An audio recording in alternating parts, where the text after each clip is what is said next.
বর্তমানে তরুণ সমাজের মধ্যে ত্বকের উজ্জ্বলতা ও চেহারার সৌন্দর্য নিয়ে বাড়ছে অতিমাত্রায় উদ্বেগ। এই উদ্বেগকে পুঁজি করে বাজারে ছড়িয়ে পড়ছে নানান রকমের রং ফর্সাকারী ক্রিম ও অনিরাপদ প্রসাধনী। স্কিন কেয়ারে যে কোনো ধরনের ভুল সিদ্ধান্ত এটা শুধু স্কিনের ক্ষতি এরকম না, এটা কিন্তু একটা মানসিক ক্ষতি। কারণ যেই লং টার্মে যে ড্যামেজগুলো হয়ে যায় এগুলো কিন্তু পরবর্তীতে পেশেন্টদেরকে মানসিকভাবেও অনেক পীড়া দেয়। একটু ফর্সা ত্বকের আশায় অনেকেই না জেনে ব্যবহার করছেন ক্ষতিকর কেমিক্যালযুক্ত ক্রিম। আর এসব ব্যবহারে স্বাস্থ্য ঝুঁকির আশঙ্কা বাড়ছে দিন দিন। ঠিক এমনটাই মনে করছেন বিশেষজ্ঞগণ।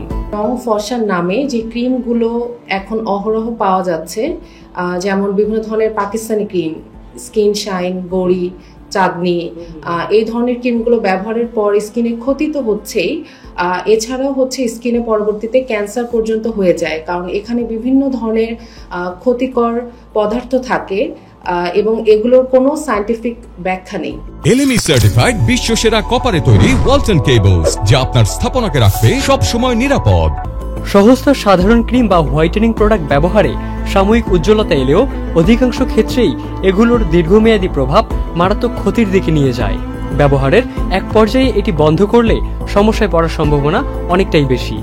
মেডিকেল টার্মে রেড ফেস সিনড্রোম নামে একটা কন্ডিশন আছে, যেখানে পেশেন্টরা বিভিন্ন ধরনের রং ফর্সাকারী অথবা ক্ষতিকর বিভিন্ন ধরনের ক্রিম লং টার্ম ব্যবহারের পর যখন এগুলো ছেড়ে দিতে চায় বা এগুলো থেকে ফিরে আসতে চায়, তখন স্কিনে বিভিন্ন ধরনের কন্ডিশন দেখা যায়, যে এখানে স্কিন ব্যারিয়ারটা একদম নষ্ট হয়ে যায়, স্কিনের ভেইনগুলো ভিজিবল হয়।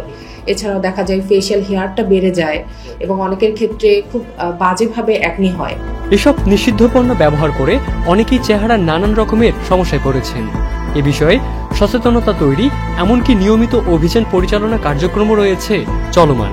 ফর্সাকারী ক্রিম সেগুলো ব্যবহার করে ত্বক ফর্সা তো হয় না, ত্বক পুড়ে যাচ্ছে, অনেকের বিয়ে ভেঙে গেছে, এমন অভিযোগ আমাদের কাছে এসেছে। বিশেষজ্ঞরা বলছেন সৌন্দর্য নয়, নিরাপদ ত্বকের যত্নই হওয়া উচিত প্রাধান্য।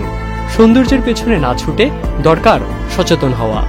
অনলাইন থেকে যদি কোনো প্রোডাক্ট কেনার বিষয় থাকে, অবশ্যই যেন সে এটা দেখে কিনে যে প্রোডাক্টগুলো ডার্মাটোলজিক্যালি টেস্টেড কিনা, প্রোডাক্টগুলোতে FDA অ্যাপ্রুভড এই কথাটা আছে কিনা, অথবা ISO সার্টিফাইড কিনা, এবং অবশ্যই ইনগ্রিডিয়েন্টসগুলো যেন চেক করা যায়। অনলাইনে বিভিন্ন ধরনের এখন প্রোডাক্ট আছে যেগুলোর ইনগ্রিডিয়েন্টগুলো বোঝা যায় না।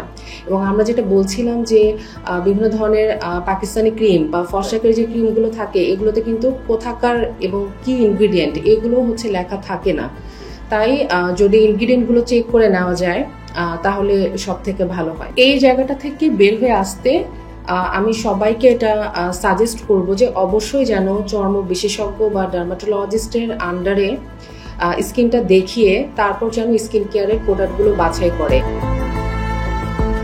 ইবনে সাইদ অঙ্কুর, চ্যানেল আই।